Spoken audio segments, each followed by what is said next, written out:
அனைத்தும் இறைவன் மயம். லக்கணத்தில் பார்த்திங்கன்னா திரிகோண வீடுன்னு சொல்லுவாங்க. அதாவது 3 வீடுகள் இருக்கிறது தான் திரிகோணம்னு சொல்லுவோம். அந்த 3 வீடுகளுமே ஒருத்தருக்கு நன்றாக அமைஞ்சிருச்சுன்னா அவங்களுக்கு எப்போவுமே நல்லது தான் நடக்க ஆரம்பிச்சிடும். ஆனால் இதில் என்ன பிரச்சனைன்னு பார்த்திங்கன்னா, அந்த 3 வீடுகளுமே நல்லதாக அமையிறது யாருக்குன்னு பார்த்திங்கன்னா 1000ல் ஒருத்தங்களுக்காக இருக்குது. அப்படி இருக்கும்போது பார்த்திங்கன்னா அந்த நபருக்கு தேவையான எல்லா வசதிகளும் எல்லா சேவைகளுமே நடக்க ஆரம்பிச்சிடும்.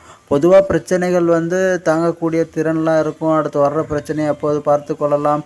இப்போது உள்ள பிரச்சனை எப்போது தீரும். ஜாதகத்தில் திரிகோண வீடுகளான லக்கணத்தில் 5 வீடு 9 வீடு ஆகிய வீடுகள் நன்றாக அதாவது வலுவாக இருந்தால் பிரச்சனைகளை தாங்கக்கூடிய திறன் ஜாதகத்திற்கும் ஜாதகிக்கும் இருக்கிறது. இதான் முக்கியமாக சொல்கிறது. அந்த திரிகோண வீட்டில் இருக்கக்கூடிய அந்த 3 வீடுகளும் நன்றாக அமைஞ்சிருச்சுன்னா அந்த ஜாதகக்காரருக்கு எல்லாமே நல்லா நடக்கும். ஓகேவா? நன்றி.